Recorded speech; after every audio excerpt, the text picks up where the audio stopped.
We've reached February. That means it's NBA trade deadline month. Will the Kings wait another 9 days until February 10th to make a move? Will they make a move at all? They damn well better. On today's Locked On Kings podcast, I'm going to be joined by Sports Illustrated's Howard Beck. We have a ton to discuss, including whether or not it's too early to give up on De'Aaron Fox and Tyrese Haliburton, that pairing. We'll discuss whether or not it's too early to give up on Monte McNair as the Kings general manager after just really one full season, at least one full off season. And on top of that, we'll discuss different pieces that the Kings have and their value, different pieces out there for the Kings to potentially go out and get. Howard will share his opinions on players that he thinks would be good fits in Sacramento, players that he would ultimately avoid and stay away from. It's all on today's episode of the Locked On Kings podcast.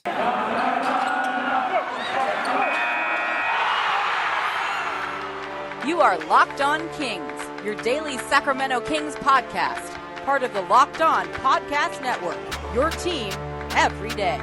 And now, ladies and gentlemen, it is that time for another episode of Locked On Kings.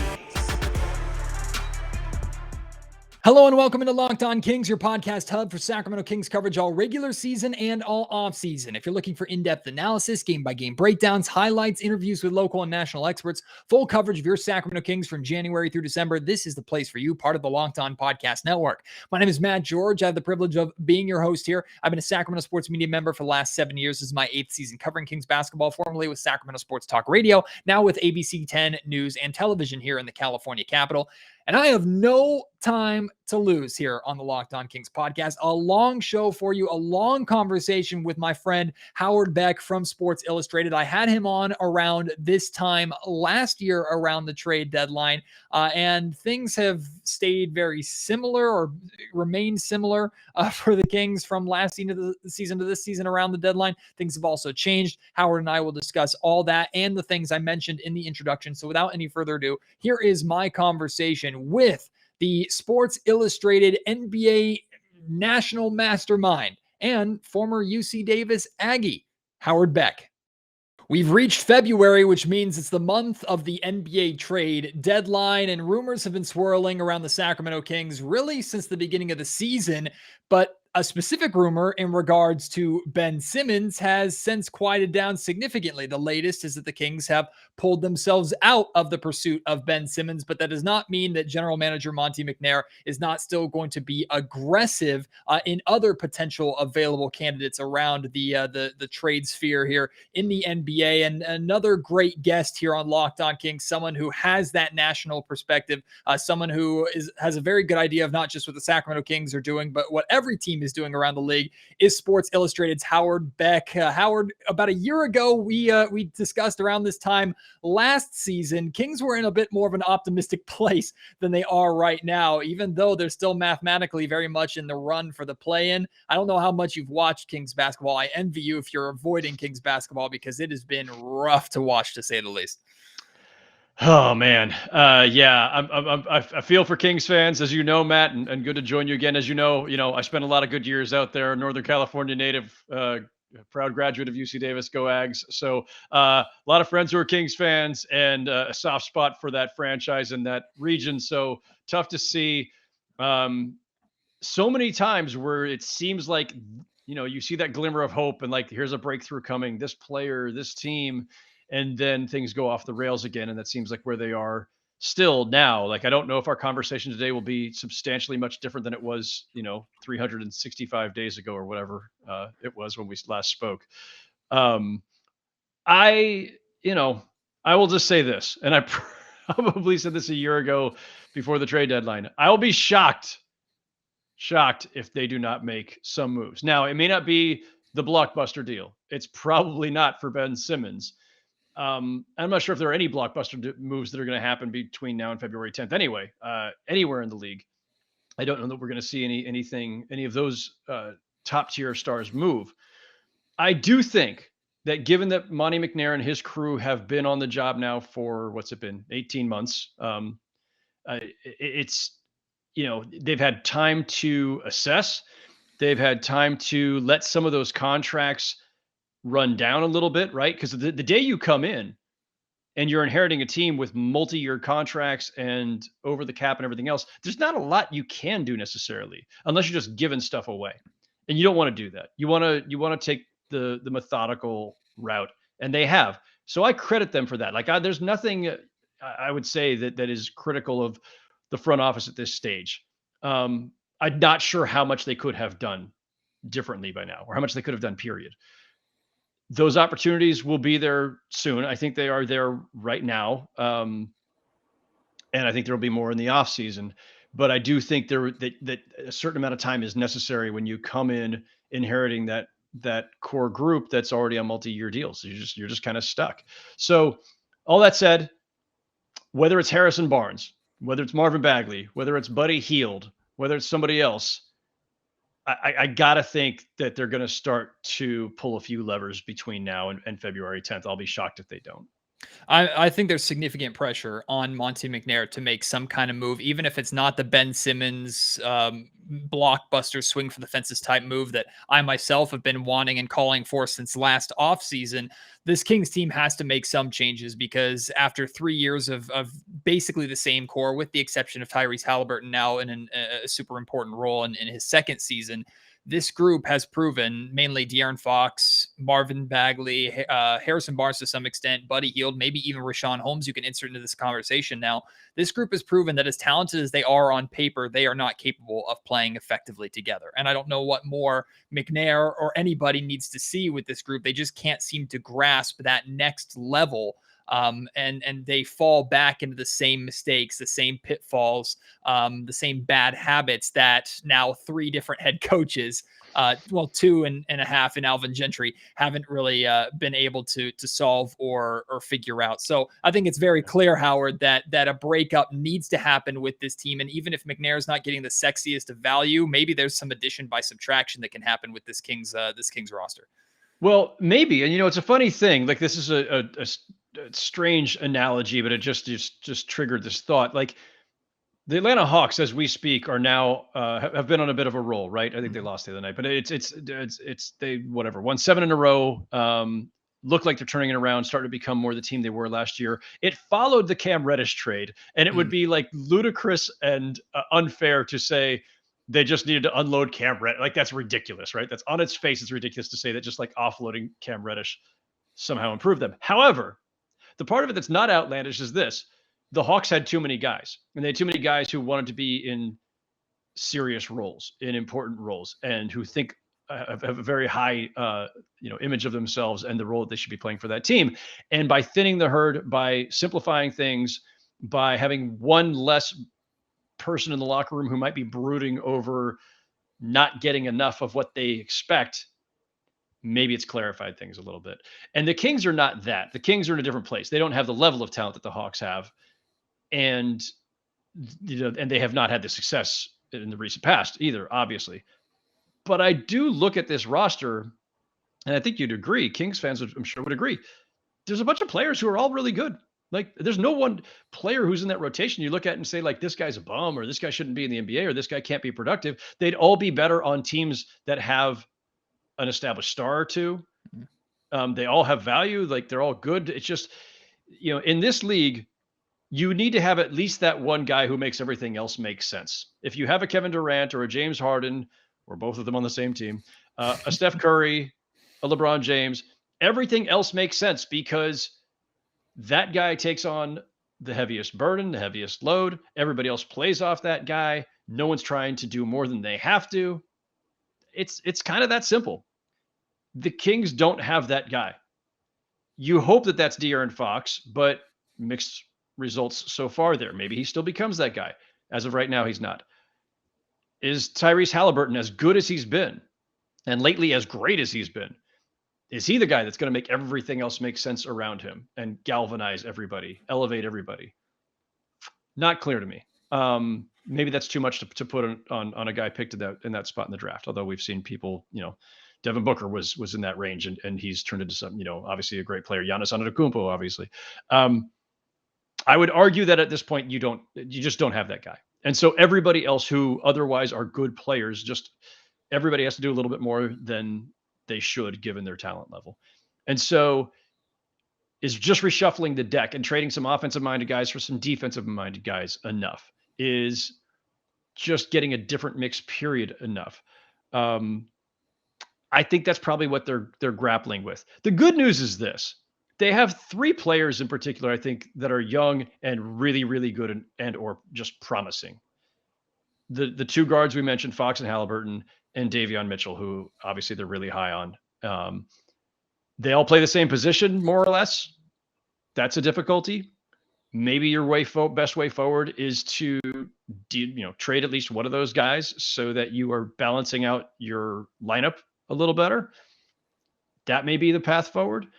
But I think it's tough. I think De'Aaron Fox has been just good enough, just close enough to flirting with all-star kind of numbers that you don't want to give up too soon. And though Tyrese Haliburton is now putting up big numbers, you if you pick one over the other at this age, could come back to haunt you. And I want to build off that a little bit because I had Sam Amick of The Athletic on last week, and he had some pretty harsh words for De'Aaron Fox. Basically, I know you've seen it, Howard. The comparison between De'Aaron Fox and Ja Morant, really since Ja came into the league, has been very common, very consistent. And if anything, it's not much of a comparison anymore because Ja Morant has left De'Aaron Fox in the dust at this point. And Sam was very brutal and basically saying the Kings were hoping that De'Aaron could be what Ja Morant is to the Memphis Grizzlies. Clearly that guy. And he just hasn't been. Now, I would argue that the Grizzlies have done a significantly better job surrounding Ja Morant with players that complement him versus what the Sacramento Kings have done. So I don't blame Fox for that. But at the same time, too, Fox has not stepped up and played the way that Ja Morant has stepped up and played for the Memphis Grizzlies and has had opportunities to do so. We've seen flashes like the 2 times he won Player of the Week last year, but it's really been few and far between this season. That being said, this is the first full season, with the exception of COVID protocols and injuries, that we're seeing Fox and Haliburton share the court together a majority of the time. All last season, Haliburton's rookie season, even though I didn't understand it at all, the Kings continued to start Buddy Hield and bring Haliburton off the bench and almost staggered the 2 of Haliburton and Fox together. At what point can we say it's not too early in your mind to give up on that pairing?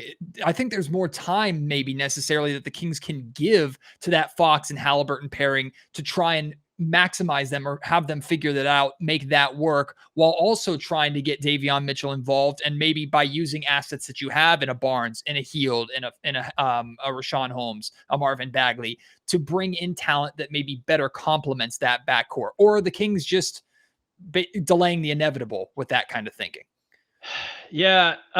Again, not a perfect analogy here, but it's reminding me of some other guard pairings where early on you wonder, is this the right, like, remember when it was Kyrie Irving and Dion Waiters for a while in Cleveland, and there was this tussle, like who's, kind of a whose team is it kind of thing, but also just who's getting the majority of the touches and who's running the offense and all that. The Cavaliers have gone through it again recently with Sexton and Garland, and suddenly Sexton gets hurt this season, and it's just Garland's show, and they've taken off. Now, obviously, a lot of other things have changed, notably Evan Mobley, and also a full season of Jared Allen, bringing in Lauri Markkanen. It's a different team. It's not fair to say that this is just about Sexton and Garland, but it's at least in part about Sexton and Garland. It's at least in part about the fact that there wasn't a clear, pecking order there, or that they were sharing a lot of duties, and they were undersized backcourt. Now Haliburton's 6'5",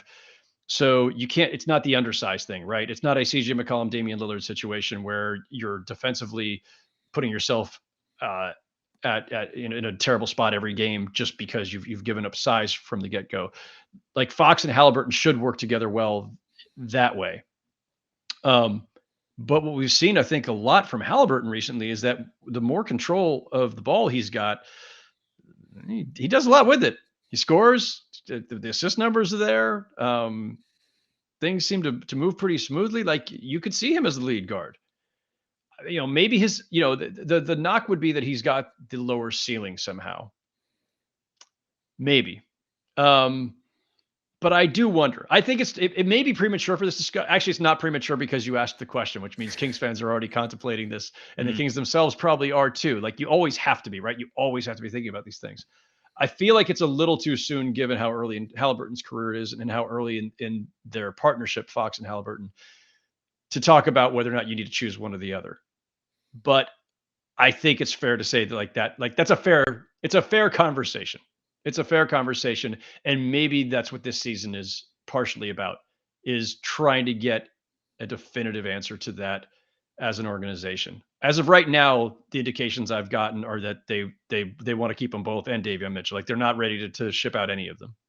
Today's episode of the Locked On Kings podcast is brought to you by TurboTax. People think unusual circumstances mean complicated taxes, but for TurboTax Live experts, that's what makes things interesting. We all have unique lives, whether you're interested in crypto for the first time this year, own an up-and-coming small business, or raising rambunctious twins. Luckily, TurboTax Live has experts who can answer your tax questions, walk you through the whole process, or do your taxes for you from start to finish. They help you get every deduction that you deserve, no matter your unique situation. And you can talk to a TurboTax Live expert through your phone or computer without leaving your house. TurboTax Live experts are here to help you however you need. And if you need an extra hand your taxes off to them and they'll do it all for you. To TurboTax Live experts, an interesting life can mean an even greater refund. Visit TurboTax.com to learn more. You do your thing, they've got your taxes. Into it, TurboTax Live.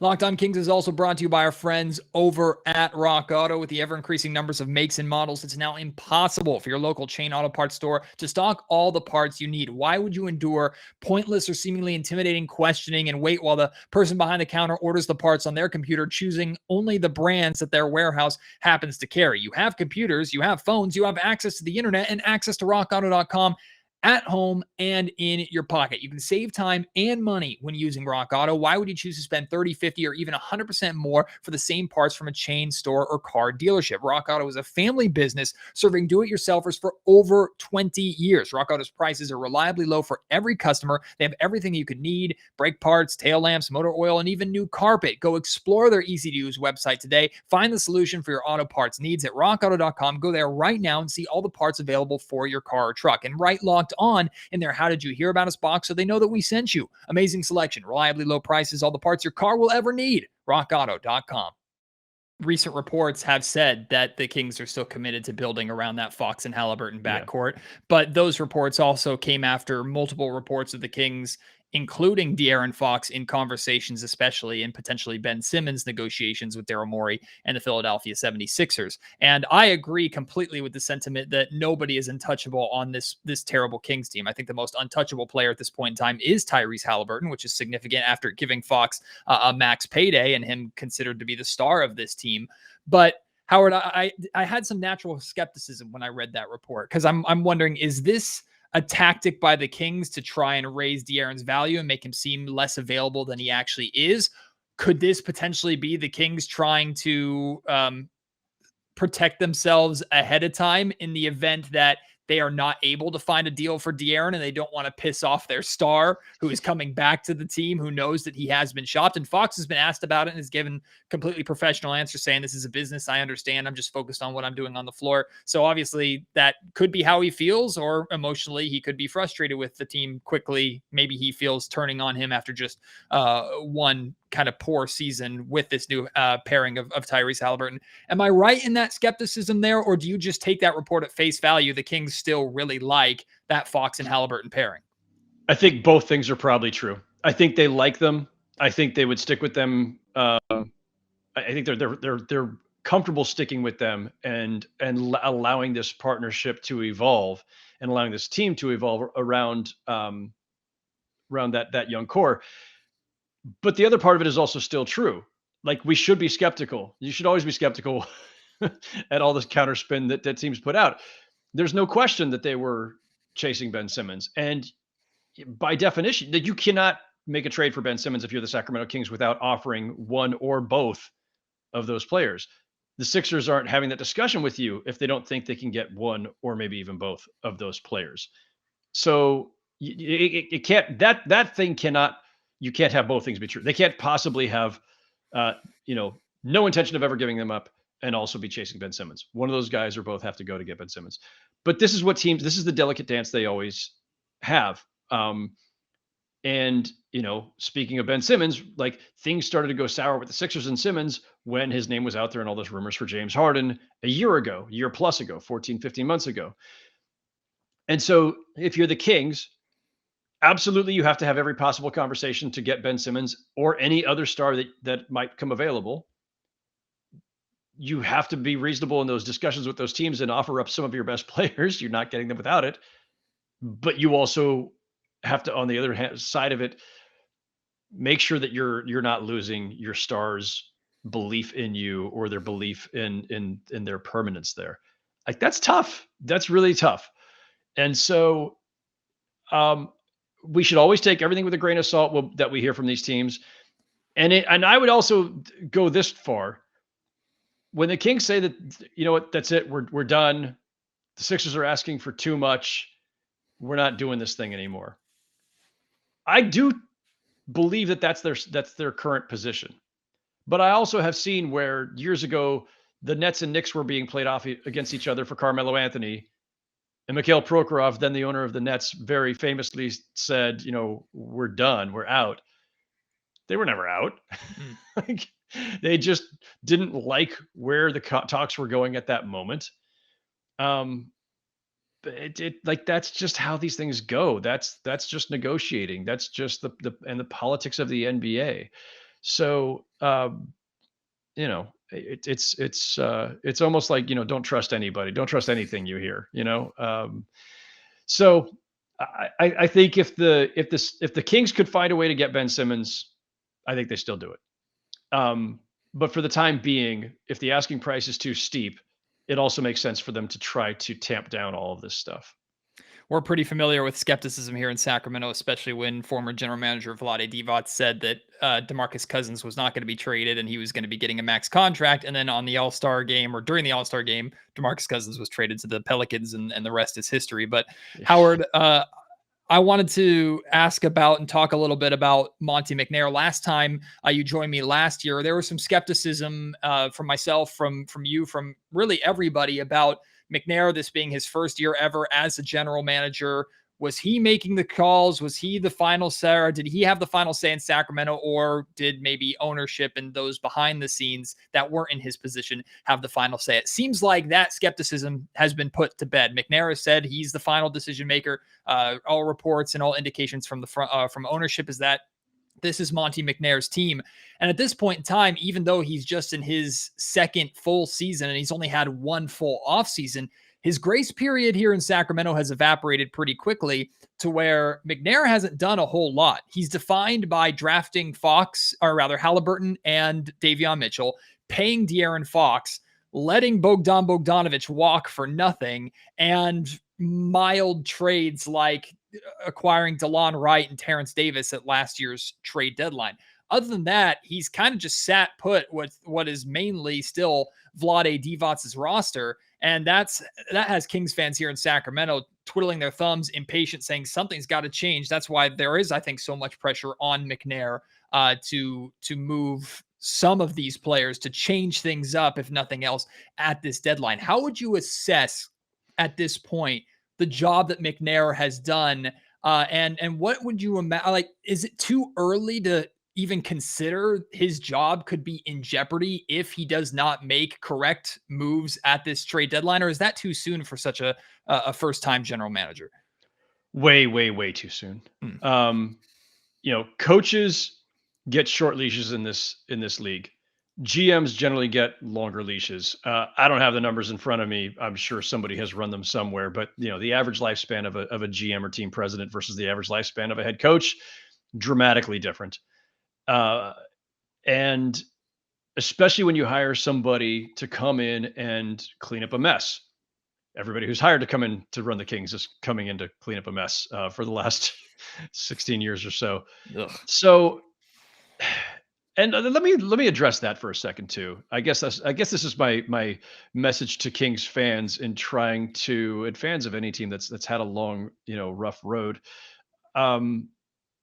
I never try to tell fans how they should feel about their team or about anything else. Like, fandom is an emotional investment. That's what it is. It's you know, you ride the highs and the lows, and it takes you in all kinds of directions, and it's not always rational and doesn't have to be.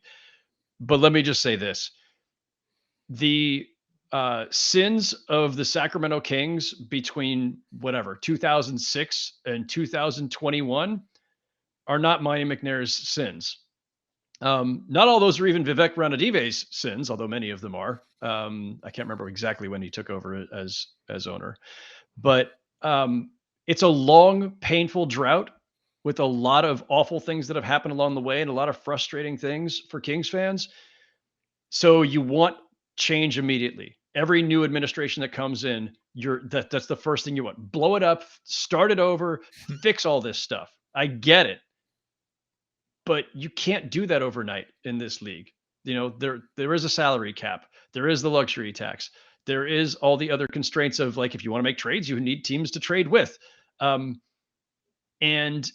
it's tough. And I do think, in general, my personal philosophy about, NBA basketball ops, if I were hired tomorrow, like, I pity the team that does this if they did, but if I were hired to run a team tomorrow, I wouldn't go in on day one just like throwing grenades everywhere. I would do what I think Monte McNair and his staff have done, which is get a good sense of what's going on there, who these players are, who these coaches are, basketball ops, the other ancillary areas.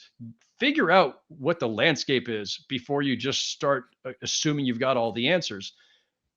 I disagreed with them letting Bogdanovich walk. I believe that like, fundamentally, you should never let an asset walk. And I understand why they did. We might have even discussed it a year ago. We can talk about it if you want.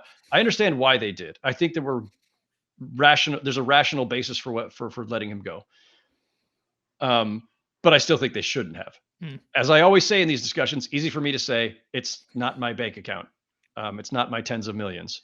So, and I think a year and a half and one full off season is way too short of a span. If you're going to grade Monte McNair and his group, look at who they drafted. So far, it seems like they drafted pretty well. The free agent moves, well, it's hard to do stuff around the edges in this league when you're capped out and you're not a destination market, right? So there's only so much you can grade them on at this stage. If nothing happens by the trade deadline and fans get a little bit more antsy about it, I will understand it. If nothing changes substantially between now and opening night of next season, and like, fans are in a rage at that point, like, I will have a hard time coming on your show and arguing that they should not be. But at this stage, I would say, take a deep breath, folks. Like, it's very early in this administration, and I get it. You're not thinking about the last year and a half. You're thinking about the last 16 years. Totally understandable, but you can't fix 16 years in 16 months. And I don't think that's even a reasonable ask. Yeah, patience is a forbidden word here in Sacramento for a lot of reasons, and I'm sure while we can't necessarily blame Monte McNair for anything, I think Kings fans more or less just want to see a ball start to roll, like, just get some kind of process started, because, like I've said earlier in this conversation, the Kings clearly aren't going anywhere. If anything, they're trending backwards with this group that's still mainly a core that Monte has not put together. So I think people are almost ready for Monte to, it's almost like, hey, put your stamp on things, make some changes your way, or get out of the way and we'll bring in someone who's going to make changes your way. And of course, a lot easier said than done. You have to have two to tango. And in Monte's defense, like, he had two deals. He had a Bogdanovich sign and trade to Milwaukee that fell apart. That would have made the team significantly better. And he had a deal apparently almost done with the Los Angeles Lakers, to where Buddy Hield thought he was going to be a Laker, and then Washington swerved at the last minute and Russell Westbrook is in LA, and that happens right around draft time. So I know it's a results-based league, and I'm not trying to make excuses for Monte McNair, but maybe he's tried to put more of his stamp on this team, and he's just run into some odd roadblocks in a very odd time in the NBA. Matt, I'm glad you brought up both of those deals, because it shows, like, no, they're not being complacent. They're not being overly patient. They're not sitting back and just letting things run their course. They're trying. And those were deals that were not just on the table, but were basically at the finish line. Like, they were done.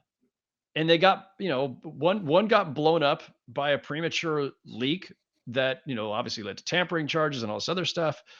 Didn't keep the Bulls from getting Lonzo Ball in a similar kind of situation. Didn't keep the Heat from getting Kyle Lowry in a similar kind of situation, but it did keep the Kings from making that deal with the Bucks.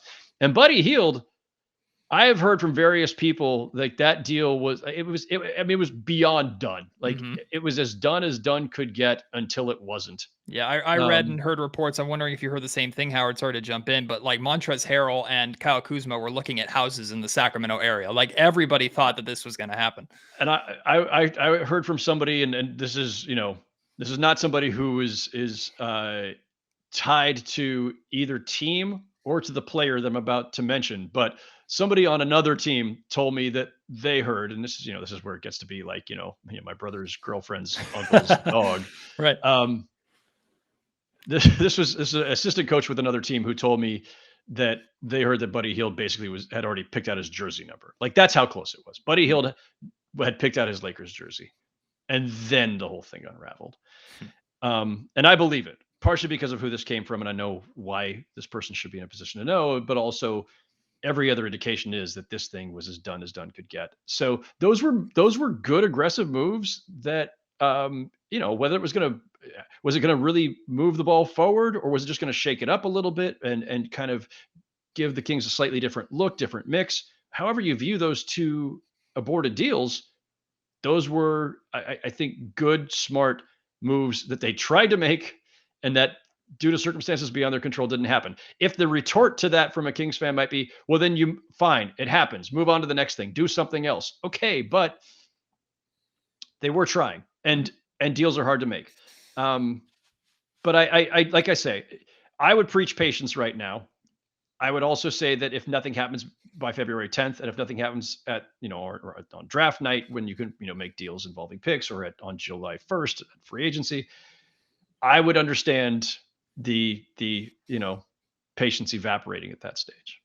I think I speak for a lot of fans, but I'm mainly just speaking for myself here, Howard. Where my frustration is with the Kings at this point in time is I want them to pick a direction and stick with it. Because I feel like the Kings have picked soft rebuilds that they've then tried to shortcut their way out of. Like a good example is last season. You had a perfect, essentially, gap year where there were no fans in attendance. You had a draft pick. You didn't really look like you were going in any correct direction. And at the trade deadline, even with De'Aaron Fox, who was dealing with injury issues at the time and then ended up going into COVID protocol to wrap up the season, the Kings decided to be what Monty called, he didn't call them buyers or sellers. He called them like talent acquirers or something like that. Like to where, and he made more buyer moves than he made selling moves to try and make a soft attempt at the play. And ultimately the Kings didn't make it. Their draft pick wasn't that valuable. Thankfully, it still ended up being 9 and turned into Davion Mitchell, but it could have been a whole lot better. Then you cut to last offseason where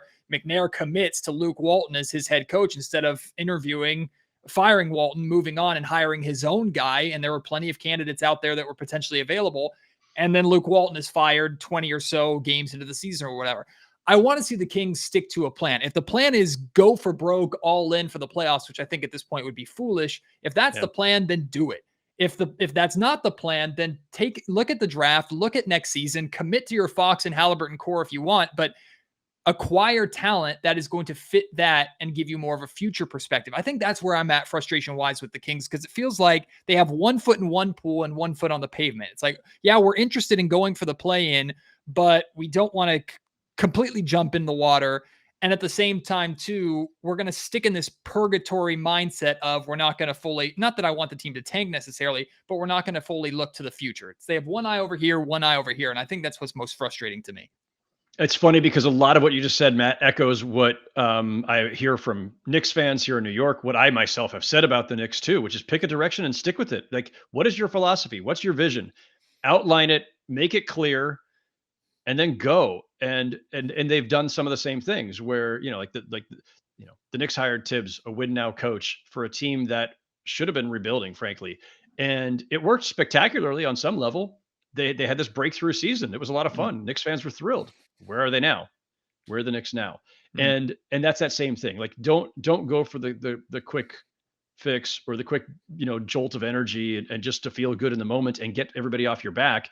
The Knicks drought, not nearly as long as the Kings was, although the Knicks were, I think the Knicks, Suns, and Kings had the 3 longest playoff droughts. And then the Knicks and Suns obviously both ended theirs last season. Yep. But the Suns ended it in a way that's sustainable, and the Knicks ended it in a way that's clearly not sustainable. And so Wouldn't the Knicks have been better off?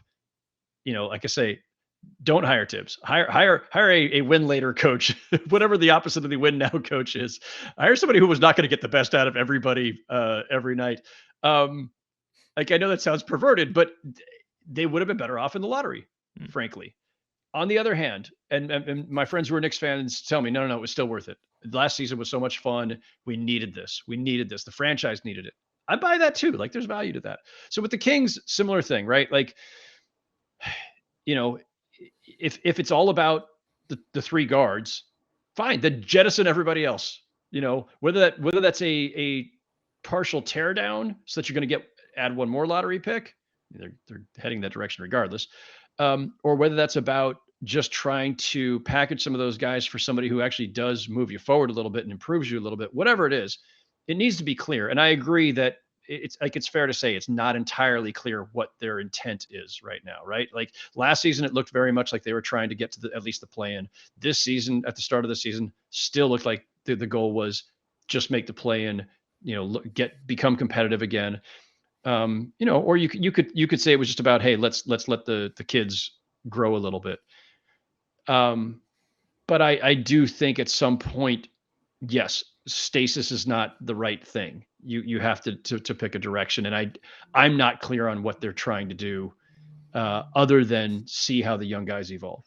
Today's Locked On Kings podcast also brought to you by our friends at BetOnline. And BetOnline has you covered all season long with more props, odds, and lines than ever before. As football continues the march to the playoffs, now looking forward to the Super Bowl, right to the big game in a couple of weeks. BetOnline remains the best spot for all of your sports scores, podcasts, and news this season. And it's not just football. BetOnline is up-to-the-minute info for props and pro college hoops, NHL boxing, UFC, live real-time updates of current games. Do not wait to take advantage of all the new and amazing offers available for the 2022 season at BetOnline, where the game starts. I'm going to wrap up, Howard, with two different groups of players, and whatever insight, whatever sparks your mind, whatever information or just opinion that you have on these, feel free to weigh in. The first group of players are names that the Kings have been rumored or reportedly interested in, somewhat connected to, or just general names that have been discussed here amongst fans and media members in Sacramento.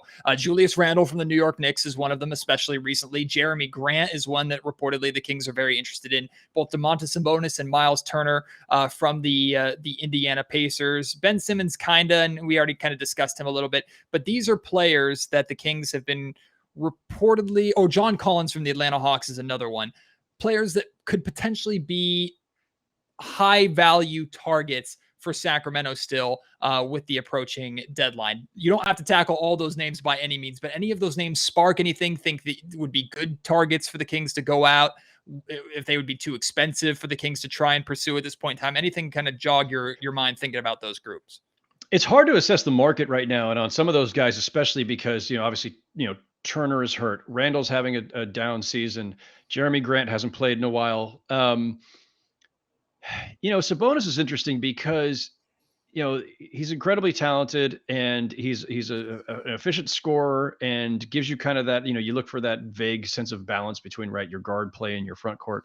And he could do that for a Kings team that has a very talented backcourt already. But, you look at where the Pacers are and you think, like, how many years has Sabonis been there? Like, what's their, and they've had some decent seasons too, but the last couple have been rather rough.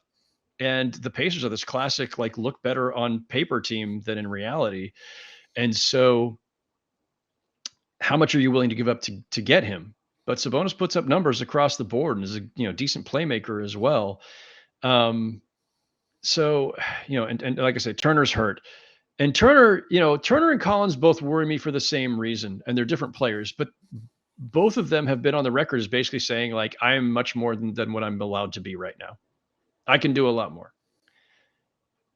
Jeremy Grant thought so too when he left Denver for Detroit. And as it turns out, Jeremy Grant could do a lot more.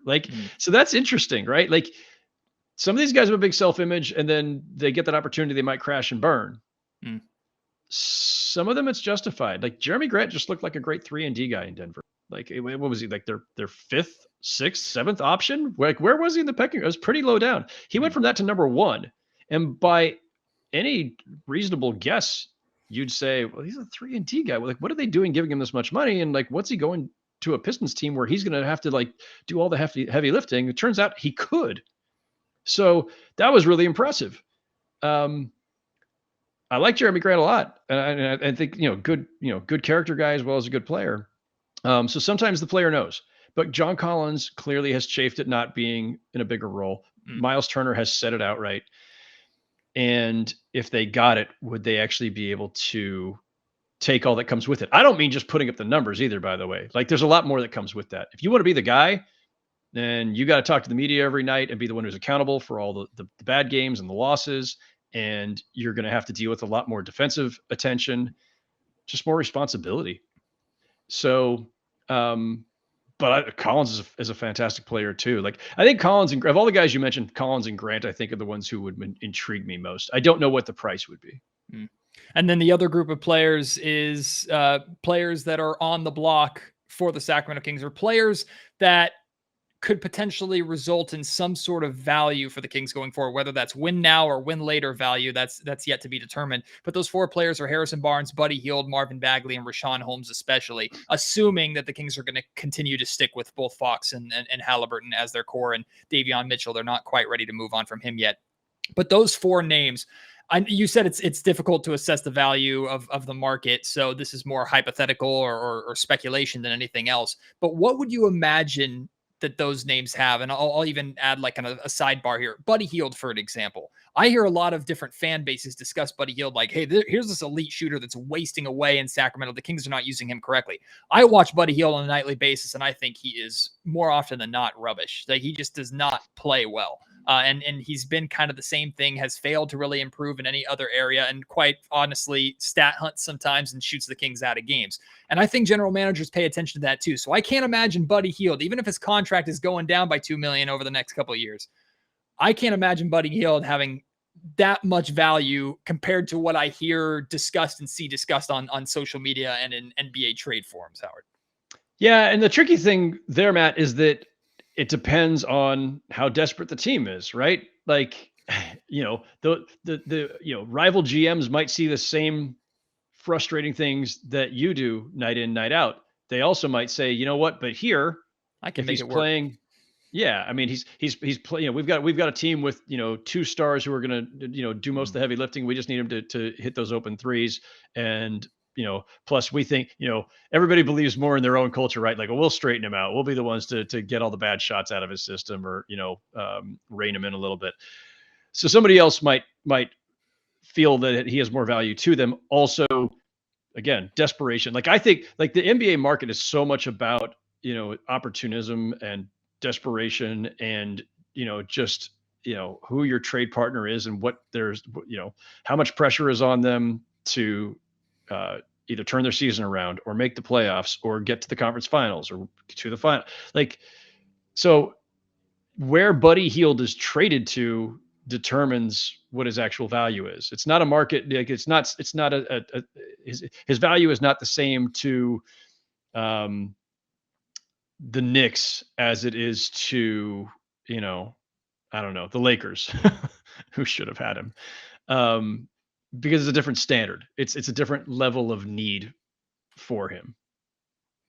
I think there are a lot of teams also that maybe look at Marvin Bagley that same way, that see potentially a low risk, high reward player, that they say, well, he's failed as a number 2 overall pick. Of course, he's had his injury issues. He probably will never live up to those who were drafted around him. But in my system, I could potentially maximize Marvin to turn him into the best of what he can be, whether that's as a starter or a role player. We've seen the raw skill that Bagley has, and he can put up 16 points and 8 rebounds really without trying too hard. I believe in my system, I could get that 18 and 10 on a nightly basis and have him be an important contributor to my team. So I imagine there are some general managers out there that look at Bagley like that, but still aren't necessarily willing to pay as much as maybe Bagley is worth to take on that experiment. Well, yeah, there's always the payroll part of it too that has to be considered. But the next team is not going to see Marvin Bagley as number 2 overall pick who's coming to my team to be a new franchise cornerstone. The next team is going to say, Marvin Bagley's a good role player. Marvin Bagley can rebound the crap out of the ball, and I need a rebounder. And he can score, and he's athletic, and he can get up and down the court. And so they're just going to see the outline of what he brings to the table and how he fits with their group. Again, presumably a more talented group where he doesn't have to do a lot and there's not a lot riding on him. So yeah, but that's the good news. Again, the good news is the Kings don't have bad players, especially the guys you named, the ones that we're talking about the most as potential trade pieces. They've all got really good value to good teams that could slot them into a more reasonable role for their skill set. Harrison Barnes is another one as well, and he'll be the last one that I ask you about specifically. I worked with David Locke, host of the Locked On Jazz podcast and play-by-play broadcaster for the Utah Jazz at the beginning of the season. And one thing that he said that stuck out to me, and now at the time, Harrison Barnes was playing out of his mind, was shooting almost 50% from three-point range and averaging over 20 points a game, which he's fallen off that cliff significantly this season. But David basically said that he believes that Harrison Barnes can be a missing piece on a championship team or a championship contender. And I do still think that Harrison can be an effective piece for a team looking to make a deep playoff run, especially, I mean, the Utah Jazz just lost Joe Ingles to a torn ACL, I believe. So he's done for the rest of the season. So maybe they're even interested in Harrison Barnes. Do you think that HB could net I don't know. I mean, significant is up for interpretation, but a noticeable or notable return for Sacramento? I think so, especially if you're talking about a team like Utah that, again, I use the desperation word. Like Utah is like they already were, I think, in a difficult spot where I think I've said this about the Jazz, where like the good news is they got the absolute most out of their team last season, and the bad news is they got the absolute most out of their team last season. Like there's nowhere left for them to go. There's only so much you can do with just a ton of 3-point shooting and Rudy Gobert anchoring a phenomenal defense. Like they just don't have enough shot creation. They don't have enough diversity in their offense, especially in crunch time in a tough playoff series against another team that might be stacked with creators and bigger stars. So, but they need to get what they can out of this era, right? Like, the Donovan Mitchell to New York or elsewhere rumors are just going to get louder every time they fall short. And, now they're without Ingles. I don't know, where they'll ultimately end up in this postseason. And the West is not quite as stacked as it had been, but I don't expect to see the Utah Jazz in the conference finals. What are the repercussions for that? So, is the desperation factor there for them? Yes. Does that mean that they might pay more for Harrison Barnes than somebody else? I think that's a reasonable way of looking at it. They'll try not to, but and maybe they've got an opportunity to get somebody that they think is better than Barnes. But when you're the Jazz, and you don't have a lot to trade, and you don't want to break up too much of your core, you can't be that picky, and you've got to make the deals that are makeable. I think Barnes would be a phenomenal pickup for them for all the obvious reasons, all the things he can do and his versatility. That would be an interesting landing spot. But he's one of those guys like you and I could go down the list of potential trade partners of all the playoff teams or high level playoff teams, and we could probably fit them on almost all of them. Mm-hmm. Well, to get Howard Beck on the Locked On Kings podcast is already a treat, but to get him on the Locked On Kings podcast again during trade deadline time is a whole nother thing entirely. Howard, thank you so much for taking the time again, my friend. I really appreciate it. Even if it's just a yearly occurrence, it's one of my favorite times of the year, being able to chat with you, my friend. Your UC Davis Aggies, coached by Jim Les, are a lot more watchable than the Sacramento Kings are right now. And hopefully that changes in the near future, but it looks like we're getting an NBA record 16 straight seasons without the playoffs. Eventually, the Kings will make the playoffs, and hopefully you'll be able to come back and experience the Northern California hospitality again if you're still alive. I hope I am. I would be happy to be in Sacramento for some playoff games. I still have not been inside Golden One Center for an actual game. I've taken a tour in the off season. I have not been there for an actual game.